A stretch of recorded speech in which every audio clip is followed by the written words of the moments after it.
Hey everybody, this is Franco and got a little project here I've been working on. I just figured I'd shoot a quick little video and post it so you could check it out. So recently I got the Sherline industrial chucker.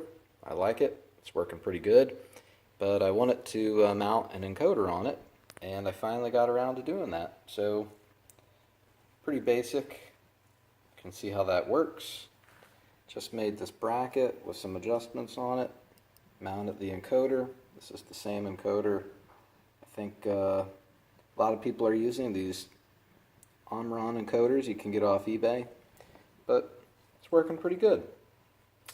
And I even got around to making a little 3D printed cover for it, so I'll mount that thing on there too.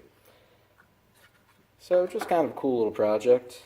Helps make this lathe a little more functional. I've been doing some single point threading, some test pieces, and hard to get that to focus, but been running those here all night long and they've been working pretty good.